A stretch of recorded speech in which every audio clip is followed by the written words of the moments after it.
ఉంది. మాతాజీ.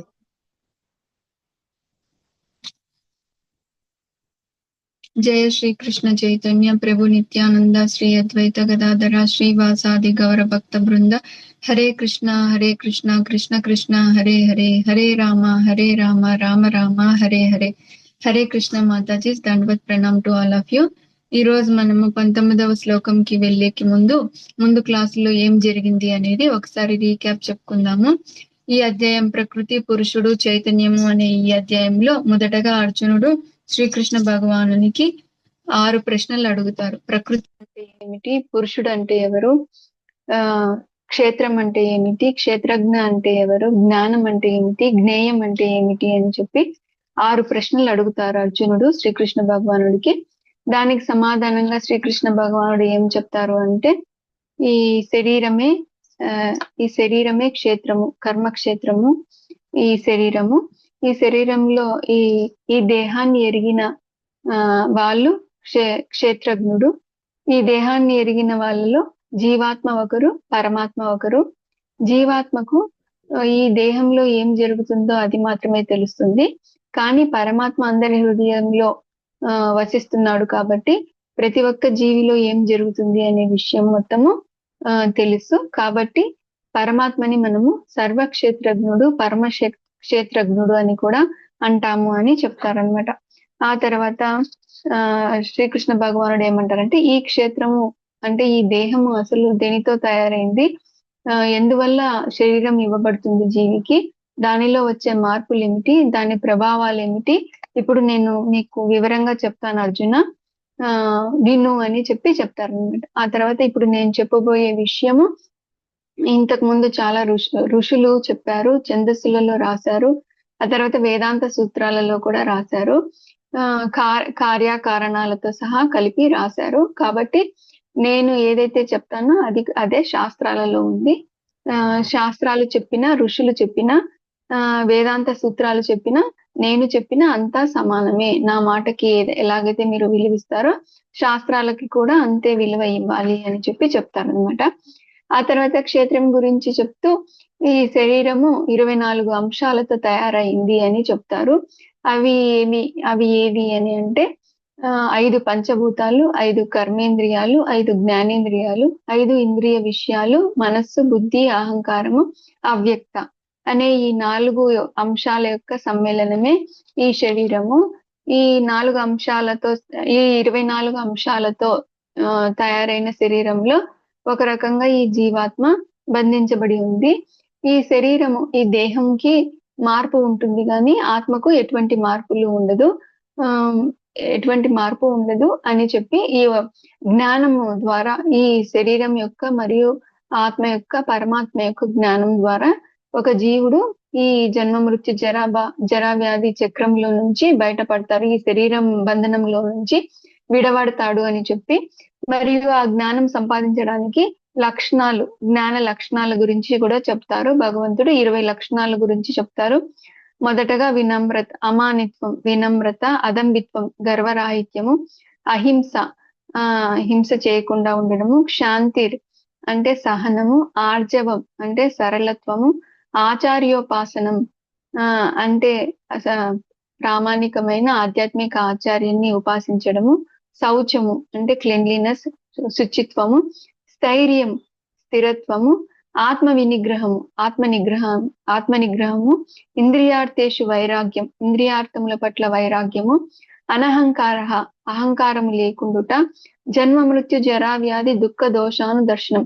ఈ జన్మ మృత్యు జరా వ్యాధి అనేవి దోషములుగా గుర్తించడము, ఆసక్తి లేకుండా ఉండడము, అనభిష్వంగా పుత్రధార గృహాదిషు, పుత్రుల పట్ల, భార్య పట్ల, గృహము మొదలైన వాటి పట్ల డిటాచ్మెంట్ తో ఉండడం, వైరాగ్యంతో ఉండడము, నిత్యంచ సమచిత్తత్వం, అనిష్టో ఉపపత్తిషు, ఇష్టమైనది లభించిన, ఇష్టం లేనిది లభించిన సమచిత్తంతో ఉండడము, మయిచ అనన్య యోగేన భక్తి అవ్యభిచారిణి, నా పట్ల, శ్రీకృష్ణ భగవానుని పట్ల అనన్యమైన భక్తి, వివిక్త దేశ సేవిత్వం, నిర్జన ప్రదేశాలలో నివసించాలన్న కోరిక, అంటే భక్తుల సమూహంలో ఉండాలన్న కోరిక, అరతిర్ జన సంసది సామాన్య జన సమూహం పట్ల వైరాగ్యము, ఆధ్యాత్మిక జ్ఞాన నిత్యత్వం నిత్యము ఆధ్యాత్మిక జ్ఞానాన్ని సంపాదించడము, తత్వ జ్ఞానార్థ దర్శనం ఈ తత్వ జ్ఞానం యొక్క అర్థాన్ని దర్శించడము. ఇవి ఇవి అన్ని జ్ఞానము.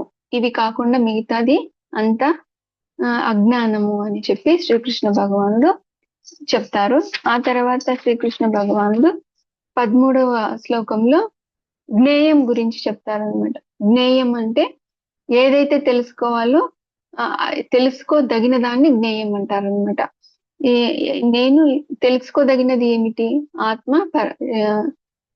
ఆత్మ పరమాత్మ గురించి తెలుసుకోవడమే తెలుసుకోదగినది అని చెప్తారు. ఎవరైతే ఈ క్షేత్రజ్ఞుల గురించి తెలుసుకుంటారో ఈ వాళ్ళు అమృతాన్ని పొందుతారు, అంటే మృతి లేనితనాన్ని పొందుతారు, ముక్తిని పొందుతారు అని చెప్తారనమాట. ఆ తర్వాత ఆత్మ గురించి చెప్తూ అనాది మత్పరం బ్రహ్మ అని అంటారు. అంటే ఈ జీవాత్మ అనాది కాలంగా నాకు సేవకుడిగా ఉంది అని చెప్తారనమాట. ఆ తర్వాత పరమాత్మ గురించి చెప్తారనమాట. పరమాత్మకి అన్ని చోట్ల సర్వత పరమాత్మకి చేతులు ఉన్నాయి, అతని పాదాలు అంతటా వ్యాపించి ఉన్నాయి. అతని ముఖములు, శిరస్సులు, చెవులు అంతటా వ్యాపించి ఉన్నాయి. ఈ జగత్తు మొత్తం, ఈ చరాచర జగత్తు మొత్తము అతని పాదాలు, చేతులు, శిరస్సు, ముఖములు, చెవులు అంతా వ్యాపించి ఉన్నాయి. ఈ విధంగా పరమాత్మ సమస్తము ఆవరించి ఉన్నారు అని చెప్తారనమాట.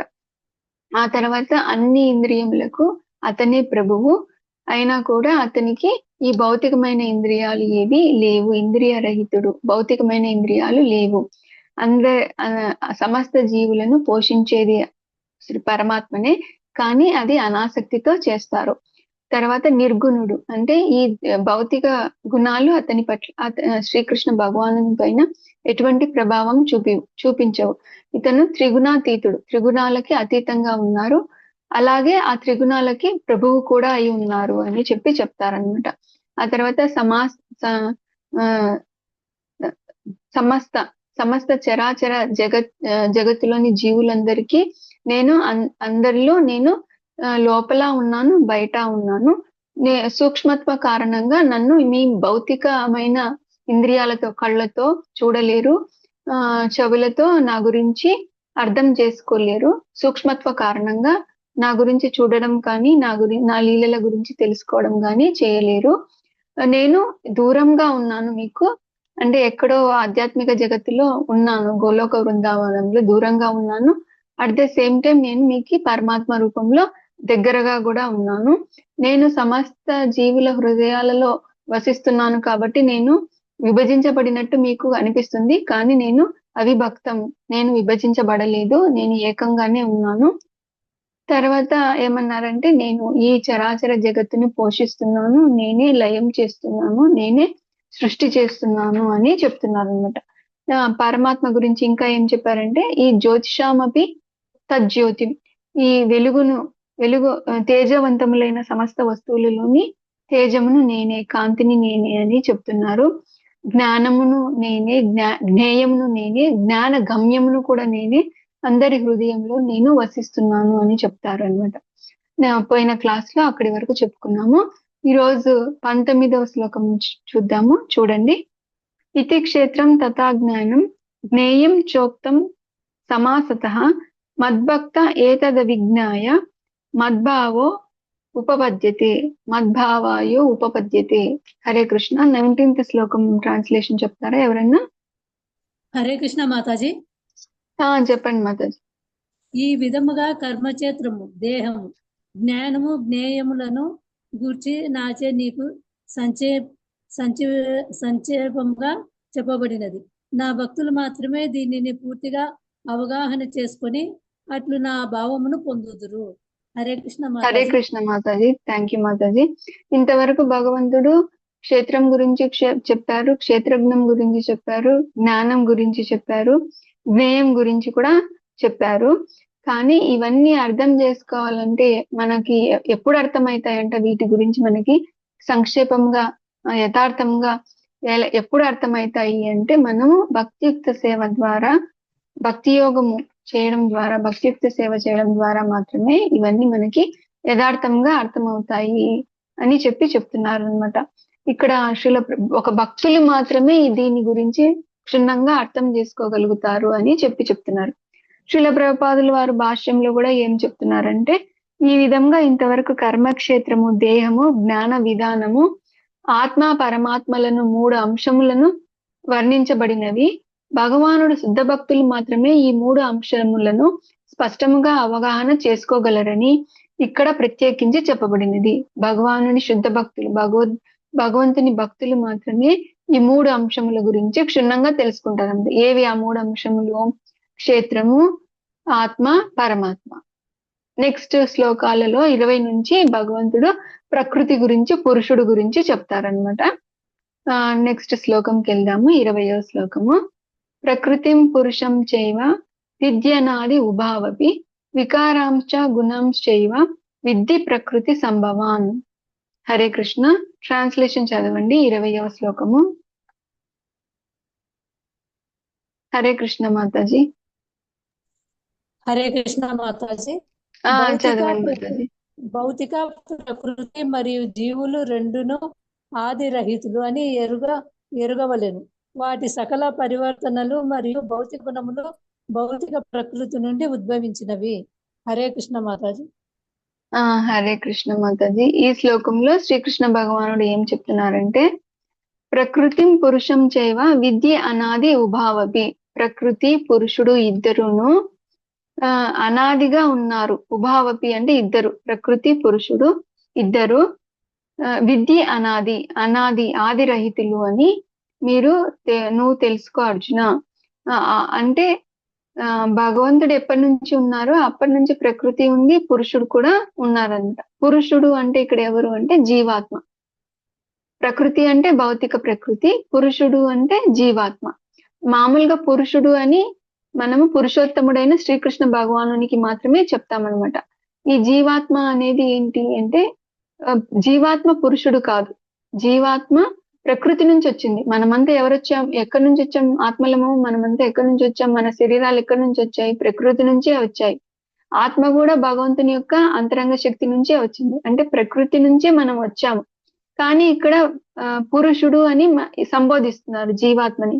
ఎందుకు అంటే, పురుషుడు అంటే నేనే ఎంజాయరు, నేనే భోక్తని, నేనే కంట్రోలర్ని, నేనే నియంత్రించేవాణ్ణి అనే లక్షణం ఉంటే అది పురుష స్వభావం అన్నమాట. పురుష స్వభావం అంటే నేను భోక్తని, నేను కంట్రోలర్ని అని అనుకోవడం అన్నమాట. యాక్చువల్ గా భోక్త, నిజమైన భోక్త ఎవరు? భోక్తారాం యజ్ఞ తపస సర్వలోక మహేశ్వరం. అంటే సమస్త యజ్ఞాలకు అన్నిటికీ నేను భోక్తను, నేను సర్వలోకాలకు మహేశ్వరుడిని నేను అని చెప్పి శ్రీకృష్ణ భగవానుడు చెప్పారు.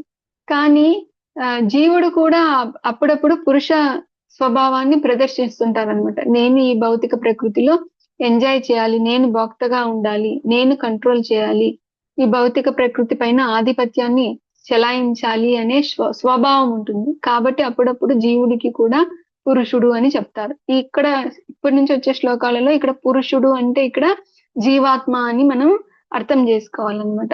ఈ ప్రకృతి మరియు పురుషుడు అనాదిగా ఉన్నారు. వాటిలో వచ్చే మార్పులు వికారాంశ అంటే ఒక్కొక్క జీవుడు ఒక్కొక్క రకంగా ఉంటారంట. 84 లక్షల జీవరాశులు ఉంటాయి. అంటే 84 లక్షల రకాల జీవులకి ఒక్కొక్క దేహం అనేది ఉంటుందన్నమాట. గుణాంశైవ ఒక్కొక్కరు ఒక్కొక్క గుణంలో ఉంటారు. కొంతమంది సత్వగుణంలో ఉంటారు, కొంతమంది రజోగుణంలో ఉంటారు, కొంతమంది తమో గుణంలో ఉంటారు. ఈ విద్ధి ప్రకృతి సంభవం. ఇవన్నీ ఈ మార్పులు, ఈ గుణాలు ఇవన్నీ ఎక్కడి నుంచి వస్తున్నాయంట? ప్రకృతి నుంచి వస్తున్నాయంట మనకి. అంతే కదా. ప్రకృతి అంటే శరీరం ఎలా ఏర్పడుతుంది? పంచభూతాల యొక్క కలయిక వల్ల ఏర్పడుతుంది. భూమి, నీరు, ఆకాశము, వాయువు, అగ్ని. ఈ మానవ శరీరం తీసుకున్నాము అంటే గన మనలో నీరు శాతం ఎక్కువగా ఉంటుంది, భూమి శాతం ఎక్కువగా ఉంటుంది, అగ్ని శాతము, ఆకాశం శాతము, వాయువు శాతము తక్కువగా ఉంటుంది మనుషుల్లో. అలాగే సూర్యమండలంలో కూడా జీవులు ఉంటారు. సూర్యమండలంలో జీవులకి అగ్ని శాతం అనేది ఎక్కువగా ఉంటుంది. మన కోరికలను మనం కోరికలతో ఈ భౌతిక జగత్తుకి వస్తాము. మన కోరికలు తీర్చుకోవడానికి ఏ శరీరం అయితే అనువుగా ఉంటుందో అటువంటి శరీరాన్ని ప్రకృతి మనకి పంచభూతాల కలయిక ద్వారా ఇస్తుందన్నమాట. ఆ తర్వాత దాంట్లో కూడా కొంతమంది సత్వగుణం ఎక్కువ ఉండే వాళ్ళు ఉంటారు, కొంతమంది రజోగుణం ఎక్కువ ఉండే వాళ్ళు ఉంటారు, కొంతమంది తమో గుణం ఎక్కువ ఉండే వాళ్ళు ఉంటారు. అంటే ఈ శరీరాన్ని ఇచ్చేది ఈ శరీరంలో ఉండే గుణాలను లక్షణాలని వాళ్ళ వాళ్ళ లక్షణాలు ఎలా ఉంటారో వాళ్ళ క్యారెక్టర్ అది కూడా ప్రకృతి నుంచే వస్తుంది అని చెప్పి ఈ శ్లోకంలో శ్రీకృష్ణ భగవానుడు చెప్తున్నారనమాట. ఆ తర్వాత ఇక్కడ ఈ శ్రీల ప్రభుపాదుల వారు భాష్యంలో కూడా సృష్టి రహస్యాన్ని ఎక్స్ప్లెయిన్ చేశారనమాట. ఏమని చెప్తారంటే భాష్యంలో శ్రీల ప్రభుపాదుల వారు ప్రతి జీవి కూడా, ప్రతి జీవాత్మ కూడా భగవంతుని యొక్క అంశ, ఆ భగవంతుని యొక్క అంతరంగ శక్తి నుంచి వచ్చింది. కాబట్టి ఆత్మ అనేది ఎలాగైతే భగవంతుడి సచ్చిదానంద స్వరూపుడో జీవాత్మ కూడా సచ్చిదానంద స్వరూపమే. కాబట్టి ఈ ఆత్మలన్నీ కూడా మొదటగా మనము భగవంతునితో భగవద్ధామంలోనే ఉన్నాము. కానీ ఎప్పుడైతే జీవుడు అనుకుంటాడో నేను భగవంతునికి నేను ఎందుకు సేవకునిగా ఉండాలి, నేను ఎందుకు భోక్తగా ఉండకూడదు, నేను ఎందుకు కంట్రోల్ చేయకూడదు అని, నేను భగవంతుడితో వేరుపడి ఎంజాయ్ చేయాలి అని అన్న స్వభావం మనకి వచ్చిందంటే అప్పుడు ఆధ్యాత్మిక జగత్తులో మనము స్థానాన్ని కోల్పోతాం అన్నమాట. ఆ తర్వాత శ్రీకృష్ణ భగవానుడు మనల్ని ఈ ఒక భౌతిక జగత్తుని సృష్టించి అక్కడ మనకి మన కోరికలు తీర్చుకోవడానికి అవకాశాన్ని ఇస్తారనమాట. ఈ భౌతిక జగత్తుని ఎందుకు సృష్టించారు భగవంతుడు?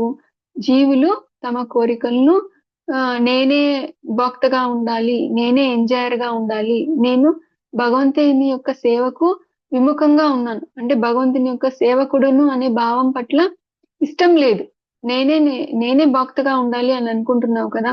కాబట్టి మనల్ని ఇక్కడ కోరికలు తీర్చుకోవడానికి భౌతిక జగత్తుకు పంపిస్తారు. మనము కోరికలు తీర్చుకుంటున్న సమయంలోనే మనకి ట్రైనింగ్ అనేది ఇవ్వబడుతుంది అనమాట. ఎలా ఇది ఈ భౌతిక జగత్తులో నిజమైన సుఖము సంతోషము అనేది లేదు, ఇక్కడ ఉండేదంతా సుఖము దుఃఖము రెండు ఉంటాయి.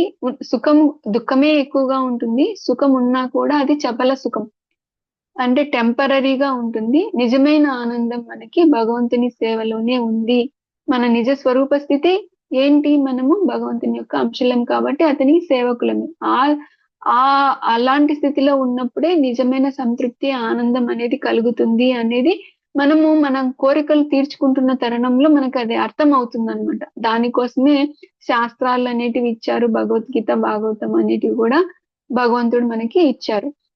అలా ఎవరైతే మెయిన్ గా మానవ జన్మలోనే ఈ ఆత్మ జ్ఞానం గురించి తెలుసుకోవడానికి మన నిజ స్వరూప స్థితి అయిన భగవంతుని సేవకులం మేము అని భక్తియుక్త సేవ చేయడానికి గల అవకాశం అనేది మానవ జన్మలోనే ఉంటుంది. ఎప్పుడైతే మనము మానవ జన్మలో ఆ అవకాశాన్ని ఉపయోగించుకొని తిరిగి మనము భగవద్ధామం అనేది చేరగలుగుతాం అనమాట. అలా కాకుండా నేను ఈ ఇంద్రియ భోగం పట్లనే నాకు ఆసక్తిగా ఉంది, నేనే భోక్తని, నేనే కంట్రోల్ చేస్తాను అని ఇంకా అనుకుంటే మనము మళ్ళీ మన కోరికలు తగ్గట్టు మళ్ళీ శరీరాలను తీసుకోవాల్సి వస్తుంది అనమాట. అట్లా మనకు బ్రహ్మదేవుడు ఉన్నంత కాలము మనకి బ్రహ్మదేవుడి ఆయుష్ 100 సంవత్సరాలు. ఆ 100 సంవత్సరాలలో మనము కొన్ని కోట్ల జన్మలు మారుతా ఉంటాయన్నమాట. మనకి ప్రతి జన్మలోనూ మన కోరికల్ని తీర్చుకుంటూ మన మిగిలిపోయిన కోరికల్ని తీర్చుకోవడం కోసము మళ్ళీ ఇంకొక శరీరము ప్రకృతి మనకి ఇస్తూ పోతూ ఉంటుంది అనమాట. అలా ఇంకా చివరి ప్రళయాంతం అప్పుడు కూడా మనం ఇంకా కూడా భగవంతుని సేవకులం అని గుర్తించలేకపోతే మళ్ళీ ప్రళయంలో ఏమవుతుంది, మనమంతా మహావిష్ణువు కారణోదక సాయి విష్ణువులో ఉండిపోతాం అనమాట. అంతా ఒకసారి కారణోదక సాయి విష్ణువు గాలి పీల్చుకున్నారంటే ఈ జగత్తు మొత్తం అతనిలోకి ప్రవేశిస్తుంది అనమాట. అప్పుడు అవ్యక్త స్థితిలో ఉంటాది. ప్రకృతి అయితే ఏమి, ఈ జీవాత్మలు అయితే ఏమి అవ్యక్త స్థితిలో కారణోదక సాయి విష్ణువులో ఉంటారనమాట. ఉంటే ఆ తర్వాత మళ్ళీ శ్రీకృష్ణ భగవానునికి మన మీద మళ్ళీ జాలి కలుగుతుంది. ఎందుకు ఇలా మళ్ళీ ఇంకొక అవకాశం ఇస్తాము, మళ్ళీ సృష్టి చేద్దాము, మళ్ళీ జీవులు వస్తారు, ఈసారైనా సరే నా గురించి తెలుసుకుంటారు, వాళ్ళ నిజ స్వరూప స్థితిని తెలుసుకుని నా పట్ల సేవాభావంతో సుముఖంగా తయారవుతే వాళ్ళు భగవద్ధామం తిరిగి వస్తారు కదా అని చెప్పి భగవంతుడు మళ్ళీ మళ్ళీ సృష్టిస్తున్నారు, మళ్ళీ మళ్ళీ మనకి అవకాశాన్ని ఇస్తున్నారు. మనం ఆ ఉపయోగించుకునే వాళ్ళు ఉపయోగించుకొని భగవద్ధామం చేరుతున్నారు, ఉపయోగించుకోలేని వాళ్ళు మళ్ళీ మళ్ళీ సృష్టి లయమైతా ఉంది, సృష్టిస్తా ఉన్నారు. ఇలా జరుగుతా ఉందన్నమాట. ఇది సృష్టి యొక్క రహస్యము అని చెప్పి శ్రీల ప్రభుపాదుల వారు రాశారు. ఒకసారి చదువుతాను చూడండి. భౌతిక ప్రకృతి జీవాత్మ రెండును నిత్యములైనవి అనగా అవి సృష్టికి పూర్వం కూడా స్థితిని కలిగి ఉన్నవని భావము. భౌతిక ప్రకృతి పరమ పురుషుని శక్తి నుండి ఉద్భవించింది, జీవులు కూడా పరమ పురుషుని శక్తి నుండి ఉద్భవించినట్టి వారైనను ఉన్నత శక్తికి చెందినట్టి వారు. అట్టి జీవులు మరియు భౌతిక ప్రకృతి ఈ జగత్తు సృష్టికి పూర్వమే స్థితిని కలిగి ఉండెను. భౌతిక ప్రకృతి పరమ పురుషుడైన శ్రీ మహావిష్ణువులోకి తీసుకోబడి అవసరమైనప్పుడు మహత్తత్వము అనే సాధనము ద్వారా తిరిగి ప్రకటమగును. అట్లే జీవులు కూడా భగవానునిలోనే అవ్యక్తంగా నిలిచి ఉందురు. కానీ వారు బద్ధులై పరమ పురుషుని సేవ పట్ల విముఖులైనందున ఆధ్యాత్మిక జగత్తులోకి ప్రవేశించే అవకాశం కోల్పోయినారు. వాళ్ళు సేవ పట్ల విముఖంగా ఉన్నారు కాబట్టి ఆధ్యాత్మిక జగత్తులో ప్రవేశించే అవకాశం కోల్పోయినారు. కానీ భౌతిక ప్రకృతి వ్యక్తీకరణ ద్వారా ఈ జీవులు భౌతిక జగత్తులో వర్తించుటకు, ఆధ్యాత్మిక జగత్తులోకి ప్రవేశించే అర్హతను సాధించుటకు తిరిగి మరొక అవకాశం ఇవ్వబడును.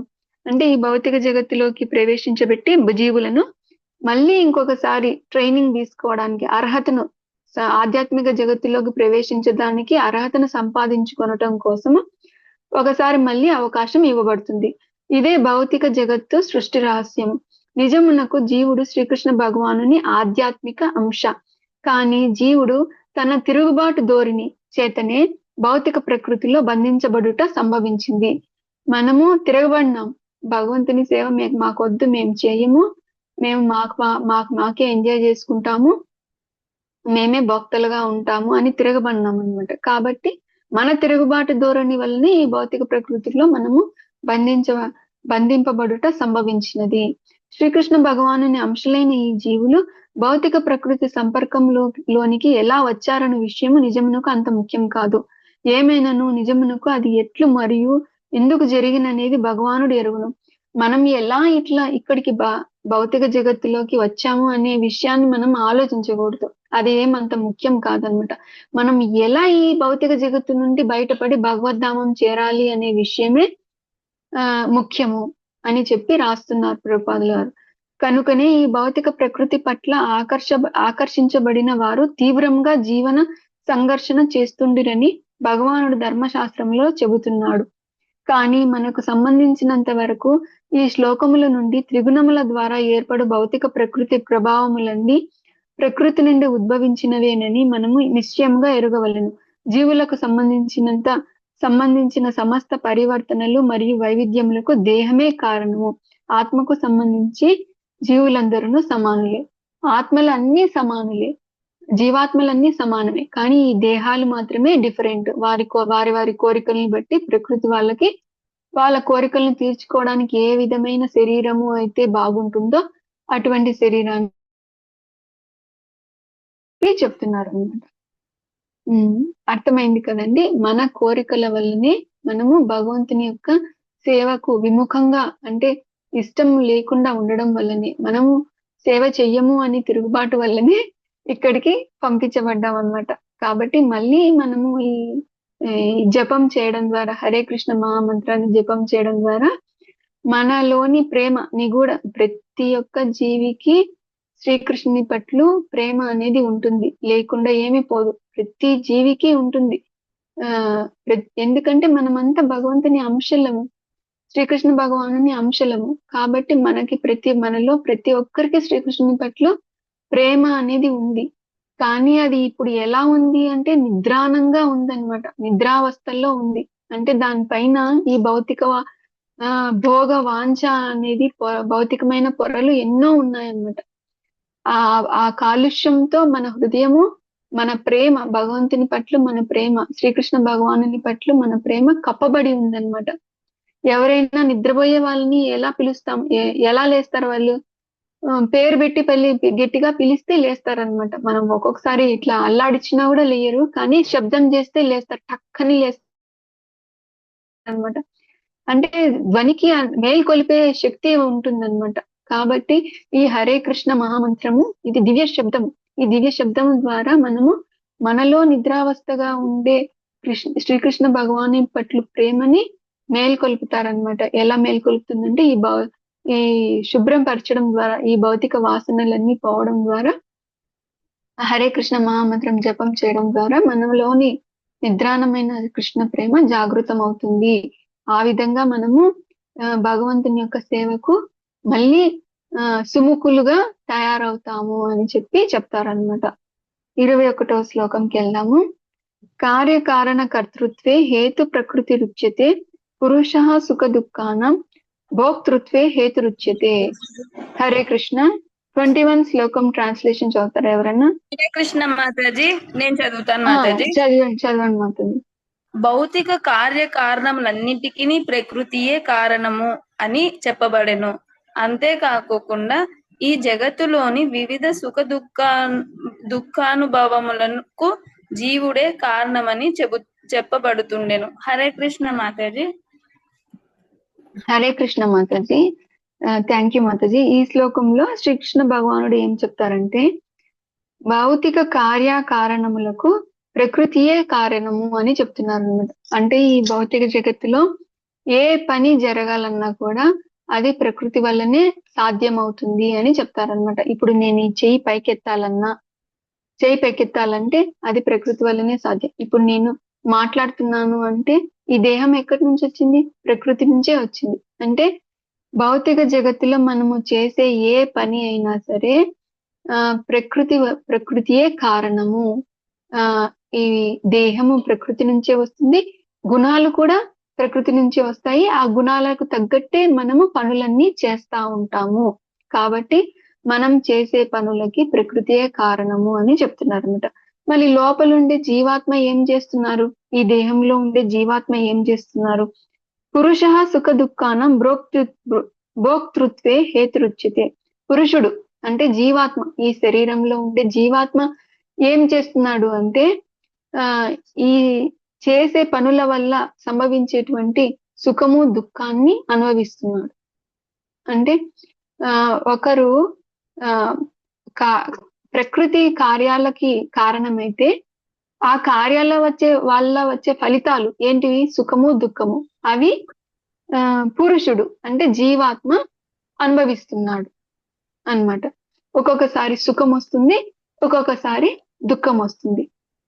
సత్వగుణంలో చేస్తే పనులు ఎక్కువ, సత్వగుణంతో సాంగత్యం చేస్తే మనము మంచి పనులు చేస్తాం, మంచి పనుల వల్ల సుఖం వస్తుంది. ఒక్కొక్కసారి మనం రజోగుణము తమో గుణంతో ఎక్కువ సాంగత్యం చేస్తే మనము చెడ్డ పనులు చేస్తాము, వాటి వల్ల మనకి దుఃఖం అనేది వస్తుంది అనమాట. చేసే పనులు ప్రకృతి వల్ల సంభవిస్తున్నాయి, వాటి యొక్క ఫలితాలను జీవుడు సుఖము దుఃఖము రూపంలో అనుభవిస్తున్నాడు అని చెప్తున్నాడు అనమాట. ఇప్పుడు ఏదైనా సరే మనం ముందు చాప్టర్లలో కూడా చదువుకున్నాం, 5వ చాప్టర్ లో కూడా చదువుకున్నాం. ఏ పని జరగాలన్నా ముగ్గురు ఉండాలి. ఎవరు అంటే జీవుడు కోరుకుంటాడు, పరమాత్మ దాన్ని శాంక్షన్ చేస్తారు, ప్రకృతి ఆ పని జరగడానికి కావాల్సిన వనరులను సమకూరుస్తుంది అనమాట.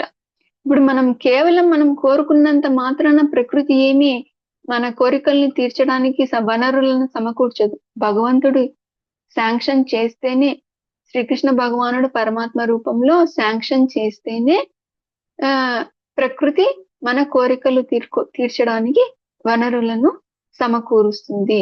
కోరిక మనదే కాబట్టి ఫలితం కూడా మనమే అనుభవించాలి, సుఖమైన దుఃఖమైన మనమే అనుభవించాలి అని చెప్తున్నారు ఈ 21వ శ్లోకంలో.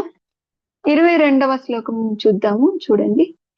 పురుష ప్రకృతిస్థో హి భుంక్తే ప్రకృతి జాన్ గుణాన్ కారణం గుణ సంగోస్య సద్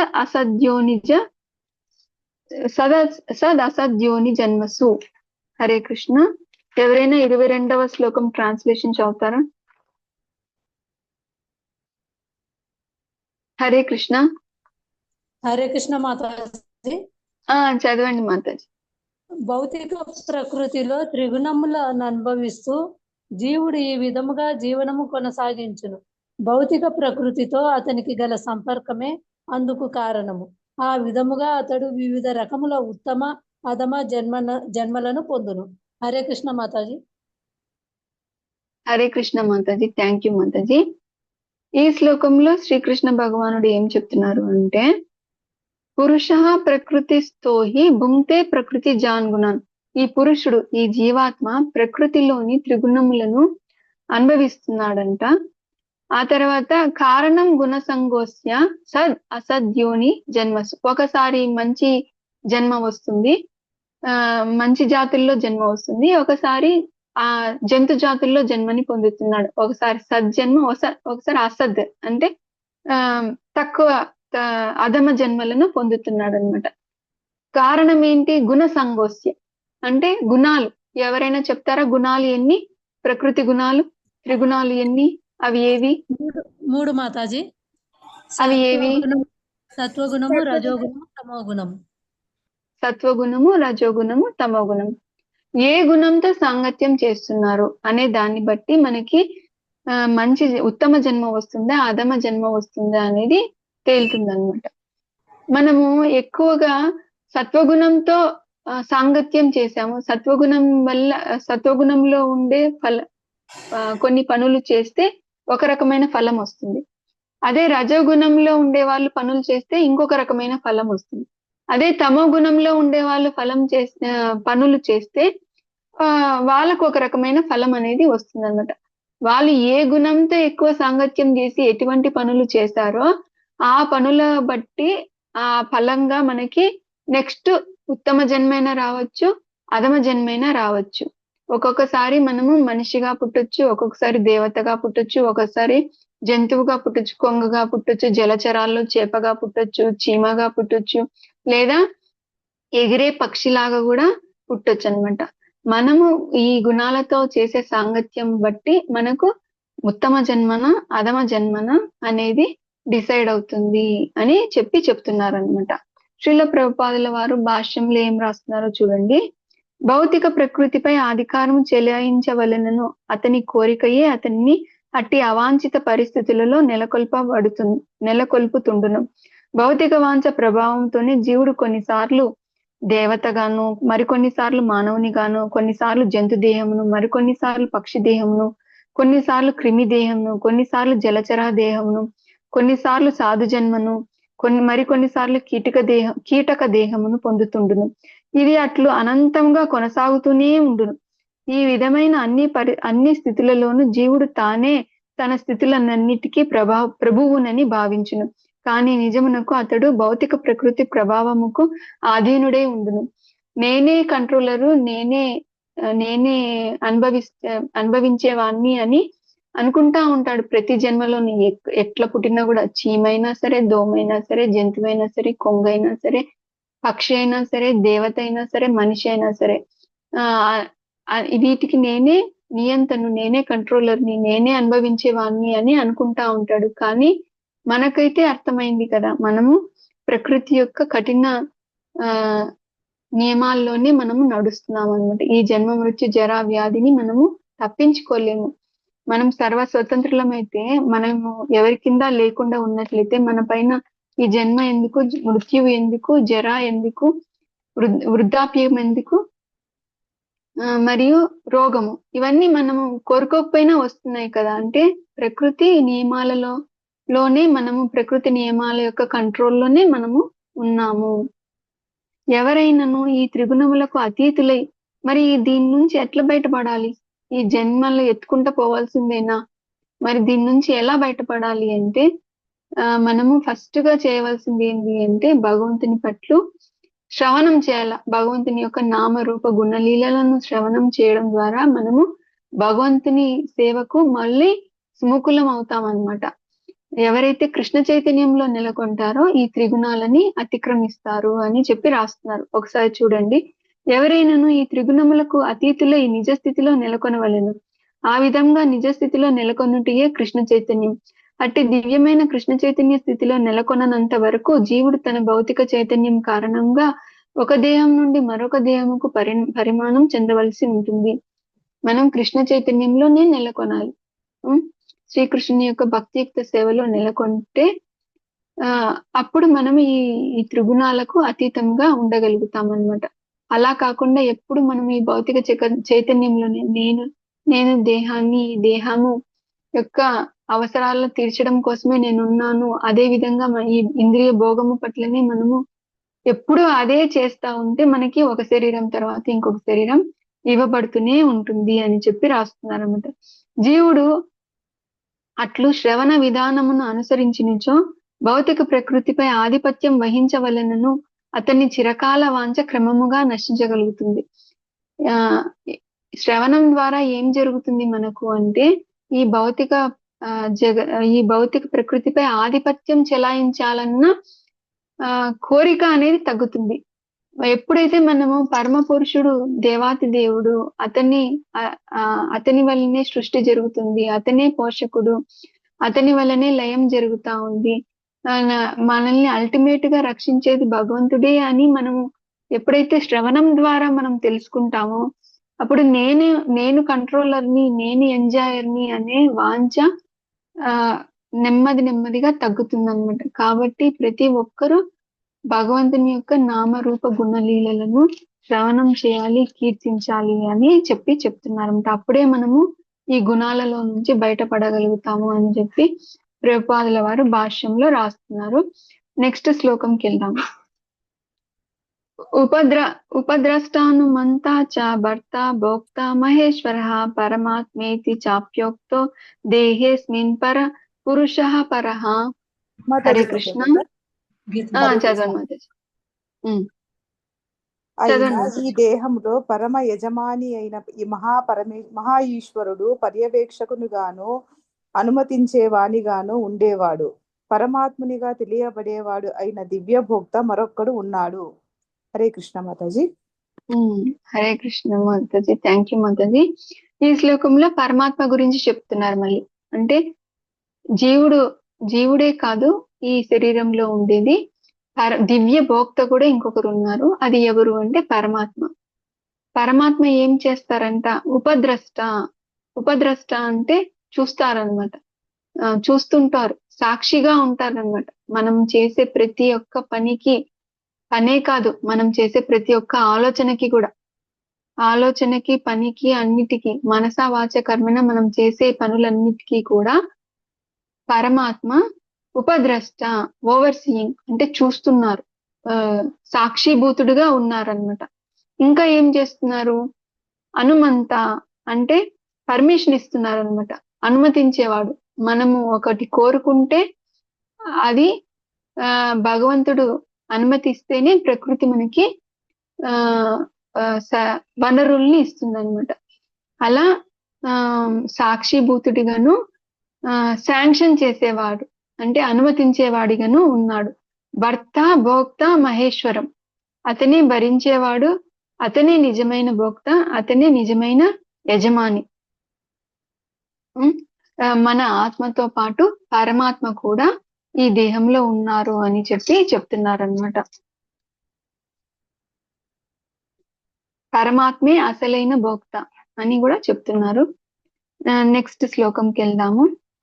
ఏవం వేత్తి పురుషం ప్రకృతిం చ గుణై సహా సర్వతా వర్తమానోపి నస భూయో బిజాయతే. హరే కృష్ణ. 24th శ్లోకం ట్రాన్స్లేషన్ ఎవరైనా చదవండి. మాతాజీ నేను చదువుతాను మాతాజీ. చదవండి మాతాజీ. భౌతిక ప్రకృతి, జీవుడు, త్రిగుణముల అంత ప్రక్రియకు సంబంధించిన ఈ తత్వమును అవగాహన చేసుకొనిన వాడు నిశ్చయముగా ముక్తిని పొందును. అతని వర్తమాన స్థితి ఎలా ఉన్నను అతడు తిరిగి జన్మింపడు. హరే కృష్ణ మాతాజీ. థ్యాంక్ యూ మాతాజీ. హరే కృష్ణ. ఈ శ్లోకంలో ఏం చెప్తున్నారు శ్రీకృష్ణ భగవానుడు అంటే ఇవన్నీ తెలుసుకోవడం ద్వారా ఏం జరుగుతుంది, మనకు వచ్చే ఫలం ఏంటి అనేది చెప్తున్నారు అనమాట. ఇలా భౌతిక ప్రకృతి గురించి, జీవుడు గురించి, త్రిగుణముల యొక్క అంతర ప్రక్రియల గురించి మనం తెలుసుకోవడం ద్వారా, అవగాహన చేసుకోవడం ద్వారా మనము ముక్తిని పొందవచ్చు. ఎప్పుడైతే వీటి గురించి మనం తెలుసుకుంటామో, నేను ఈ దేహం కాదు అనే విషయాన్ని తెలుసుకుంటామో అప్పుడు మనము ఆ భగవంతుని యొక్క మన నిజ స్వరూపం ఏమిటో మనం తెలుసుకుంటాము. మనం భగవంతుని యొక్క సేవకు సుముఖంగా తయారవుతాము. అప్పుడు ఖచ్చితంగా మన పరిస్థితి ఇప్పుడు ఎలా ఉన్నా కూడా మనము భగవంతునికి భక్తియుక్త సేవ చేయడం ద్వారా తిరిగి మళ్ళీ ఈ భౌతిక జగత్తులో జన్మించిన అవసరం లేదు అని చెప్తున్నారు అనమాట. నెక్స్ట్ శ్లోకంకి వెళ్దాము. 25th శ్లోకము. ధ్యానేనాత్మని పశ్యంతి కేచిదాత్మన అన్యే సాంఖ్యేన యోగేన కర్మ యోగేన చాపరే. హరే కృష్ణ. 25th శ్లోకం ట్రాన్స్లేషన్ చదవండి ఎవరన్నా. హరే కృష్ణ మాతాజీ. కొందరు ధ్యానం చేతను, కొందరు జ్ఞానాభ్యాసం చేతను, ఇంకొందరు నిష్కామ కర్మ చేతను పరమాత్మను తమలోనే దర్శింతురు. హరే కృష్ణ మాతాజీ. హరే కృష్ణ మాతాజీ. థ్యాంక్ యూ మాతాజీ. ఇక్కడ శ్రీకృష్ణ భగవానుడు ఈ శ్లోకంలో ముక్తిని పొందడానికి వేరే మార్గాలు కూడా చెప్తున్నారు అనమాట. ఏంటంటే కొంతమంది ధ్యానంలో కూర్చొని ఇంద్రియాలను నిగ్రహం చేసి మనస్సుని, ఇక్కడ మెయిన్ గా 3 గురించి చెప్పారు. ధ్యాన యోగము, సాంఖ్య యోగము, కర్మయోగము. వీటి ద్వారా కూడా మనం పరమాత్మని దర్శించవచ్చు అని చెప్తున్నారు అనమాట. ఈ ధ్యాన యోగంలో మనం నేర్చుకున్నాం కదా, 6వ అధ్యాయంలో ధ్యాన యోగం గురించి చెప్పుకున్నాము. వాళ్ళు ఒక ఆసనాన్ని స్వీకరిస్తారు, మనసుని ఇంద్రియాలను కంట్రోల్ చేస్తారు, మనసుని ఆత్మ పైన, ఆత్మని పరమాత్మ పైన ధ్యానంలో వాళ్ళు వాళ్ళ అంతర్ముఖులై బాహ్యం పట్ల ఆసక్తిని విడిచి అంతర్ముఖులై ఆత్మను పరమాత్మ పైన లగ్నం చేస్తారు. ఆ విధంగా పరమాత్మని వాళ్ళు దర్శిస్తారు అని చెప్తారు. సాంఖ్య యోగము అంటే జ్ఞాన యోగము. అంటే కొందరు జ్ఞానాభ్యాసం ద్వారా భగవంతుని గురించి తెలుసుకుంటారు అనమాట. ఇంకొకరు కర్మయోగం అంటే నిష్కామ కర్మయోగం ద్వారా, అంటే ఫలితం పట్ల ఆసక్తి లేకుండా కేవలము శ్రీకృష్ణ భగవానునికి ప్రీత్యర్థము కర్మలు చేస్తూ ఆ విధంగా నిష్కామ కర్మయోగము ద్వారా కూడా పరమాత్మను తమలోనే దర్శిస్తారు అని చెప్తున్నారు అనమాట. నెక్స్ట్ శ్లోకంకి వెళ్దాం. కానీ ఇక్కడ ప్రభుపాదుల వారి భాష్యంలో ఏం రాస్తారంటే, ఈ ధ్యాన యోగం కంటే కూడా, జ్ఞాన యోగం కంటే కూడా, కర్మయోగం కంటే కూడా భక్తి యోగమే ఉత్తమమైనది. ఎందుకంటే ఈ భక్తి యోగం ద్వారా ఈ జ్ఞాన యోగులు, ధ్యాన యోగులు, కర్మయోగులు ఏం చేస్తారు, మహా అయితే ముక్తిని పొంది బ్రహ్మజ్యోతిలో కలుస్తారనమాట. కానీ భక్తియుక్త సేవ చేసే భక్తులు మాత్రము భగవంతునితో లీలలు భగవద్ధామంలో ప్రవేశించి భగవంతుని యొక్క సాంగత్యాన్ని పొందుతారు. కాబట్టి ఈ ధ్యాన యోగము, కర్మయోగము, జ్ఞాన యోగము కంటే కూడా భక్తి యోగం ద్వారా వచ్చే ఫలితమే ఉత్కృష్టమైనది. మనము భగవంతుని యొక్క సాంగత్యాన్ని పొందగలుగుతాము, భగవంతుని లీలలను మనము దర్శించగలుగుతాము. మనకి అవకాశం ఉంటే భగవంతుని లీలలో మనము పాత్ర కూడా పోషించగలుగుతాం అన్నమాట. 26వ శ్లోకంకి వెళ్దాము. అన్యత్వేవ మజానంతః శ్రుత్వే నేభ్య ఉపాసతే తేపి చాతి తరంత్యేవ మృత్యుం శృతిపరాయణః. హరే కృష్ణ. ట్రాన్స్లేషన్ చదవండి ఈ శ్లోకం లేదు. హరే కృష్ణ. 26వ శ్లోకం చదవండి మాతాజీ. తిరిగి మరికొందరు ఆధ్యాత్మిక జ్ఞానంతో పరిచయం లేకున్నను ఇతరుల నుండి పరమ పురుషుని గురించి శ్రవణం చేసి అతడిని పూజింపనారంభించుడు. ప్రామాణిక పురుషుల నుండి శ్రవణం చేయు ప్రవృత్తి గలవారగుటచే వారును జనన మరణ మార్గమును అధిగమించురు. హరే కృష్ణ మాతాజీ. హరే కృష్ణ మాతాజీ. థ్యాంక్ యూ మాతాజీ. ఈ శ్లోకంలో శ్రీకృష్ణ భగవానుడు ఏం చెప్తున్నారంటే, కొందరు కర్మయోగము చేయకున్నా, ధ్యాన యోగం చేయకున్నా, జ్ఞానయోగం చేయకున్నా కేవలము ప్రామాణిక వ్యక్తుల ద్వారా విని భగవంతుని అంటే భగవంతుని యొక్క నామరూప గుణ లీలలను శాస్త్రాలు ఏం చదివిండరు, వాళ్ళు చదవకపోయినా కూడా కేవలము ప్రామాణిక వ్యక్తుల నుంచి విని భగవంతుని పూజించడం ఆరంభిస్తారనమాట. ఆ విధంగా కూడా భక్తియుక్త సేవలో వాళ్ళు నెలకొని ఆ విధంగా కూడా ఈ జన్మ మృత్యు జరా వ్యాధి చక్రంలో నుంచి బయటపడతారనమాట. ఇప్పుడు మనమంతా కూడా చేసేది అదే కదా. శ్రీల ప్రభుపాదుల వారు ఏమైతే జ్ఞానాన్ని మనకి ఇస్తున్నారో అది మనము విని మనము శ్రీకృష్ణునికి సేవ చేయడము ఆరంభించినాం. మనమేం వేదాలు, వేదాంత సూత్రాలు ఇవన్నీ ఏమి చదవలేదు, జ్ఞానయోగం చేయలేదు, ధ్యాన యోగం చేయలేదు, అష్టాంగ యోగం చేయలేదు. ప్రామాణికమైన వ్యక్తి శ్రీల ప్రభుపాదులు వారు ప్రామాణికమైన ఆచార్యులు, శుద్ధ భక్తులు, బ్రహ్మ మధ్వ గౌడీయ సాంప్రదాయంలో వచ్చిన 32వ ఆచార్యులు, గురు శిష్య పరంపరలో వచ్చారు. శ్రీకృష్ణ భగవానునికి ప్రతినిధి శ్రీల ప్రభుపాదుల వారు. కాబట్టి అటువంటి వాళ్ళు ప్రామాణికమైన ఆచార్యులు చెప్పింది విని మనము శ్రీకృష్ణ భగవాను పూజించడం ఆరంభించాం, భక్తి సేవలో నెలకొన్నాం. ఆ విధంగా కూడా మనము ఈ జన్మ మృత్యు జరా వ్యాధి చక్రంలో నుంచి బయటపడగలుగుతాము అని చెప్పి చెప్తున్నారు అన్నమాట శ్రీకృష్ణ భగవానుడు.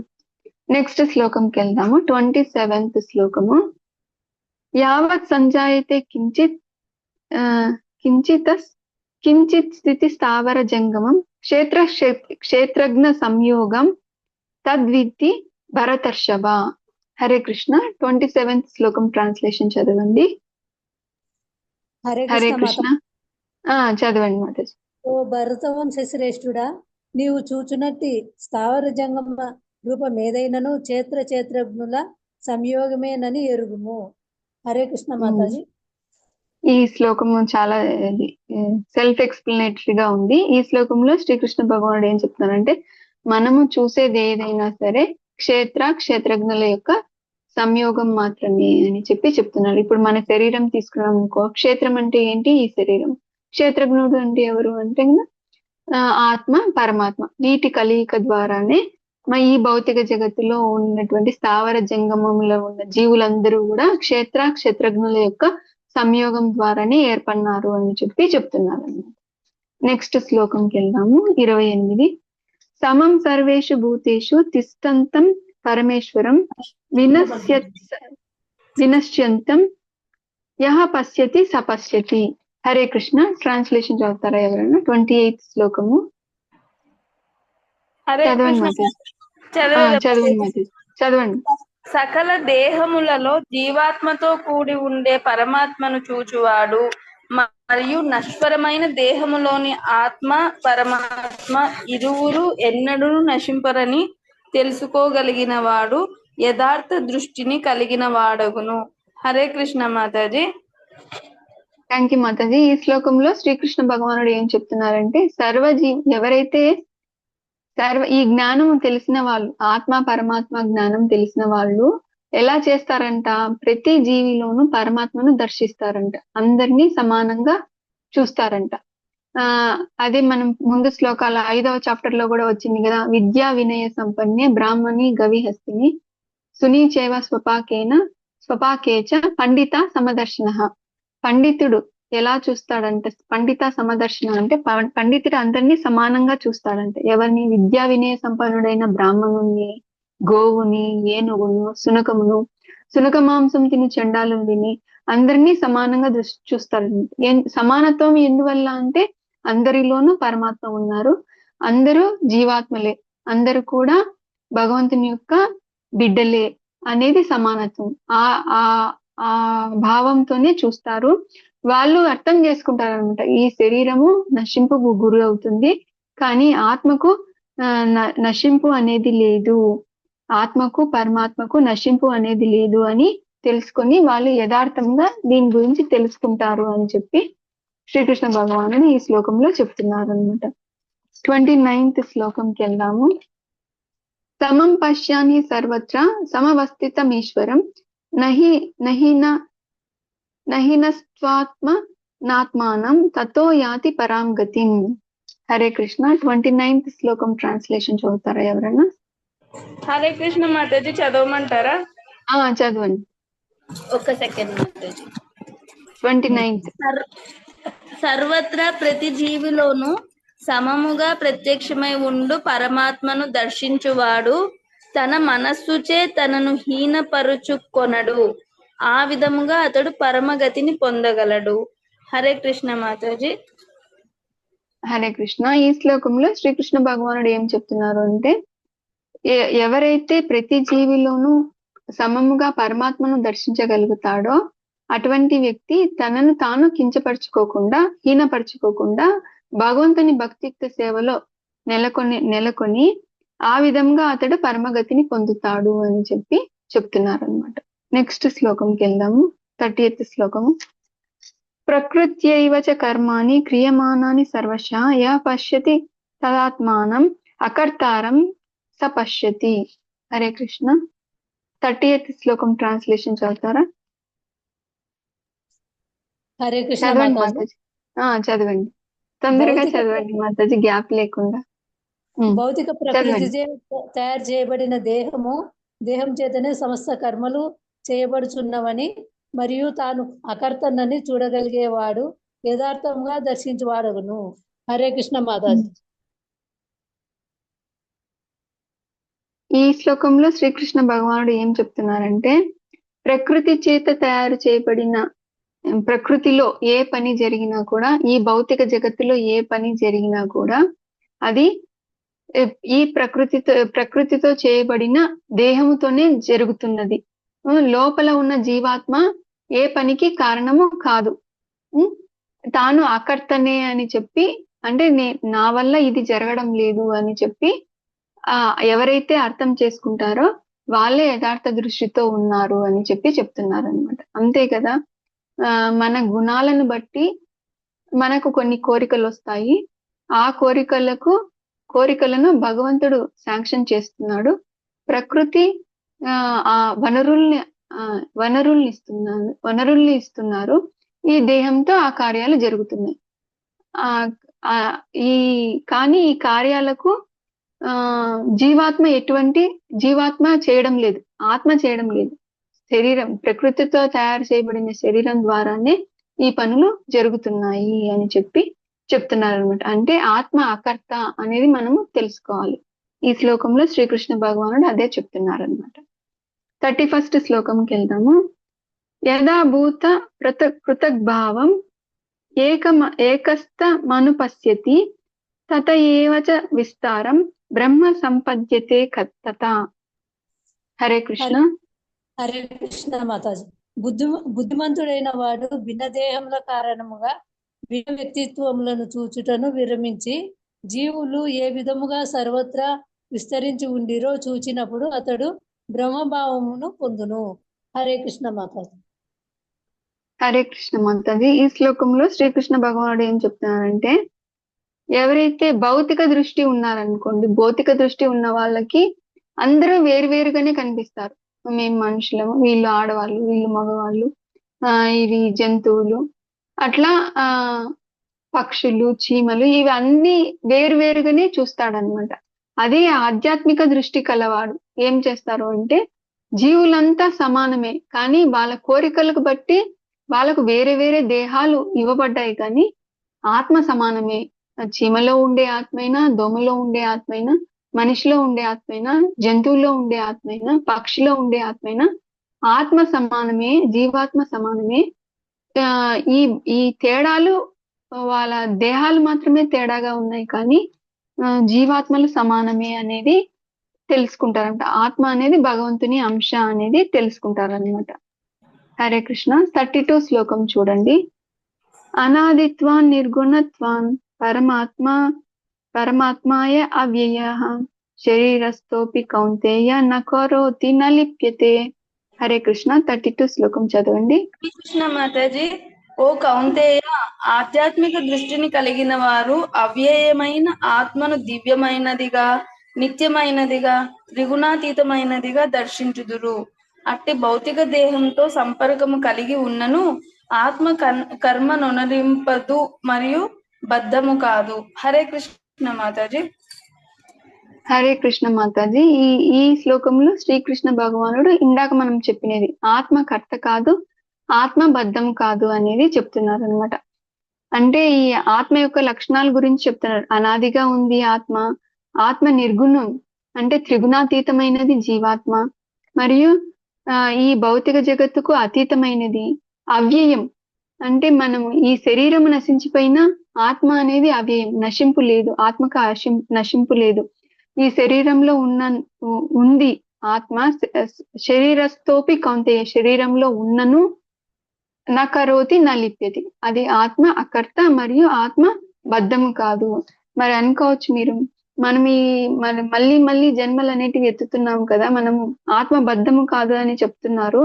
మనం మరి ఆత్మ బంధించబడి ఉందే అని అనుకోవచ్చు కదా, అని అనొచ్చు మీరు. అంటే మన చేతుల్లోనే ఉంది అన్నమాట అది. అంటే మనం భగవంతుని యొక్క సేవకు సుముఖంగా తయారైతే ఈ దేహంలో నుంచి వెళ్ళిపోవచ్చు కదా. అంటే బంధనము అంటే శాశ్వతంగా ఉండాలన్నమాట. ఆత్మ బంధించబడలేదు, ఆ తన కోరికల వల్ల అలా బద్ధమైనట్టు బంధించబడిన పరిస్థితి అనేది వచ్చింది ఆత్మకి. కానీ ఎప్పుడైతే భగవంతుని యొక్క సేవకు మనము సుముఖంగా ఉంటామో మనము ఈ బంధనంలో నుంచి, ఈ భౌతిక శరీరం అనే బంధనంలో నుంచి విడివడి భగవద్ధామము చేరగలుగుతుంది. కాబట్టి ఆత్మను బంధించలేదు, ఆత్మ కర్త కూడా కాదు అన్నట్టుగా చెప్తున్నారు అనమాట. యథా సర్వగతం సౌక్ష్మాత్ ఆకాశం నోపలిప్యతే సర్వత్రా వ్యవస్థితో దేహే తదాత్మ నోపలిప్యతే. హరే కృష్ణ. ట్రాన్స్లేషన్ చదవండి. హరే కృష్ణ మాతాజీ. సర్వవ్యాపకమైనను తన సూక్ష్మ స్వభావం చేత దేనితోనూ కలియదు. అట్లే బ్రహ్మభావంతో స్థితమైన ఆత్మ దేహంలో నిలిచి ఉన్నను దేహంతో కలియదు. హరే కృష్ణ మాతాజీ. ఇక్కడ ఒక ఎగ్జాంపుల్ చెప్తున్నారు భగవంతుడు. ఆత్మ ఎందుకు కర్త కాదు, ఆత్మ ఎందుకు బంధింపబడదు అనే దానికి ఒక ఎగ్జాంపుల్ చెప్తున్నారు అన్నమాట. ఈ ఆకాశం అనేది సర్వత్రా వ్యాపించి ఉంటుంది. వ్యాపించి ఉన్న దేనితోనూ కలవదన్నమాట. ఆకాశంలో జలంతోనూ కలవదు, నీటి దుమ్ము ధూళి వీటితో దేనితో కలవదు. కానీ ఆకాశం సర్వత్రా వ్యాపించి ఉంటుంది. అలాగే ఈ శరీరంలో ఆత్మ అనేది సర్వత్రా వ్యాపించి ఉన్నా కూడా ఈ దేహంతో ఎప్పుడు ఆత్మ కలవదు అని చెప్పి చెప్తున్నారు అనమాట. నెక్స్ట్ శ్లోకంకి వెళ్దాము. 34. యథా ప్రకాశయత్యేకః కృష్ణం లోకమిమం రవిః క్షేత్రం క్షేత్రీ తథా కృష్ణం ప్రకాశయతి భారతః. హరే కృష్ణ. 34 ట్రాన్స్లేషన్ చదవండి. హరే కృష్ణ. ఓ భరత వంశీయుడా సూర్యుడు ఒక్కడే ఈ విశ్వమంతటిని ప్రకాశింపజేయునట్లు ఆ దేహంలోని జీవాత్మ సమస్త దేహమును చైతన్యంతో ప్రకాశింపజేయును. హరే కృష్ణ. ఇక్కడ శ్రీకృష్ణ భగవానుడు ఇంకొక ఉదాహరణ ఇస్తున్నారంట. ఎలాగైతే సూర్యుడు ఒక చోట ఉన్నా కూడా విశ్వమంతటికి వెలుగునిస్తుందో, అలాగే ఆత్మ హృదయస్థంలో ఉంటుంది, మన హృదయంలో ఉంటుంది ఆత్మ. కానీ దానిచ్చే ప్రభావము చైతన్యం రూపంలో శరీరం అంతా వ్యాపించి ఉంటుంది అని చెప్పి చెప్తున్నారు భగవంతుడు. నెక్స్ట్ శ్లోకంకి వెళ్దాము. 35. క్షేత్రజ్ఞ యోరేవం అంతరం జ్ఞాన చక్షుషా భూత ప్రకృతి మోక్షం చ ఏ విదుర్యాంతి తే పరాం. హరే కృష్ణ. హరే కృష్ణ. దేహము మరియు దేహం నెరిగిన క్షేత్రజ్ఞునకు నడుమగల భేదమును జ్ఞాన చక్షువులచే దర్శించి భౌతిక ప్రకృతి బంధము నుండి విముక్తి పొందు విధానమును ఎరుగగలిగే వారే పరమగతిని పొందగలరు. హరే కృష్ణ మాతాజీ. థ్యాంక్ యూ మాతాజీ. ఈ శ్లోకంలో శ్రీకృష్ణ భగవానుడు ఏం చెప్తున్నారంటే, క్షేత్రజ్ఞ యోరేవం అంతరం జ్ఞాన చక్షుష. జ్ఞాన చక్షువులతో ఎవరైతే క్షేత్రముకు మరియు క్షేత్రజ్ఞులకు గల అంతరం భేదాన్ని తెలుసుకుంటారో అటువంటి వాళ్ళకి ఏమవుతుందంట, భూత ప్రకృతి మోక్షం చ, ఈ భౌతిక ప్రకృతి నుంచి మోక్షం అనేది లభిస్తుంది. ఏ వేదుర్యాంతి తే పరాం, అట్లాగే పరమగతిని పొందుతారు అని చెప్తారు అనమాట. మనము ముందు ఈ దేహము కాదు, నేను జీవాత్మను, భగవంతుని యొక్క అంశను అని తెలుసుకుంటేనే మనము ఆ తర్వాత భక్తియుక్త సేవ చేయడానికి సుముఖంగా తయారవుతాం అన్నమాట. అలా తెలుసుకోవడం ద్వారా, భక్తియుక్త సేవలో నెలకొనడం ద్వారా మనము ఈ భౌతిక జగత్తు నుంచి మోక్షంను పొంది పరమగతిని పొందుతాము అని చెప్తున్నారు. శ్రీల ప్రభుపాదుల వారు భాష్యంలో ఏం రాస్తున్నారంటే, దేహ యజమాని అయిన ఆత్మ పరమాత్మ అను 3 అంశముల నడుమగల భేదమును మానవుడు తప్పక ఎరుగవలననేదే ఈ 13వ అధ్యాయపు సారాంశము. వీటి మధ్యన తేడా అనేది తెలుసుకోవాలా. ఈ శరీరం అనేది నశ్వరమైనది, ఆత్మ శాశ్వతమైనది. ఆత్మతో పాటు పరమాత్మ కూడా ఉంటారు. ఆత్మకు పరమాత్మకు తేడా ఉంది. ఆత్మ, అను ఆత్మ, పరమాత్మ, విభు ఆత్మ. మనము భగవంతుని యొక్క సేవకులము, అంశలము. మన తిరుగుబాటు ధోరణి ద్వారానే ఈ భౌతిక జగత్తులోకి ప్రవేశించబడ్డాము. ఈ శరీరము మనకు ఇవ్వబడింది. అలా ఈ క్షేత్రం యొక్క మరియు క్షేత్రజ్ఞుల యొక్క జ్ఞానాన్ని తెలుసుకోవడము ముఖ్యము అనేది ఈ 13వ అధ్యాయం యొక్క సారాంశము అని చెప్తున్నారు అన్నమాట. మరియు మనం భక్తియుక్త సేవలో నెలకొనాలి అంటే శ్రవణము చేయాలి, ఆ తర్వాత ఆధ్యాత్మిక ఆచార్యుని కూడా అంగీకరించాలి అని చెప్తున్నారు. ఆత్మ మరియు 24 భౌతికాంశాల సమ్మేళనము చేతనే ఈ భౌతిక జగత్తు కొనసాగుతుండును. సమస్త భౌతిక జగత్తు నిర్మాణమును ఈ రకమైన నిజ స్థితిని దర్శించగలిగేవాడే ఆధ్యాత్మిక జగత్తును చేరుకొనుటకు అర్హుడగును. ఈ విషయాలన్నీ తాత్విక చింతన మరియు ఆత్మానుభూతి కొరకై ఉద్దేశించబడినవి కనుక ఆధ్యాత్మిక ఆచార్యుని సహాయంతో పూర్తిగా ఈ అధ్యాయములోని విషయములను మానవుడు అవగాహన చేసుకోవలెను. హరే కృష్ణ. ఈ రోజుతో 13th చాప్టర్ కూడా కంప్లీట్ అయింది. ప్రకృతి, పురుషుడు, చైతన్యము చాప్టర్ కంప్లీట్ అయింది. ఈ అవకాశం ఇచ్చినటువంటి పరాభక్తి మాతాజీకి, మధురాపతి ప్రభుజీకి నేను కృతజ్ఞతలు తెలుపుకుంటున్నాను. మీకేమైనా సందేహాలు ఉంటే కూడా అడగండి, చెప్పడానికి ట్రై చేస్తాను.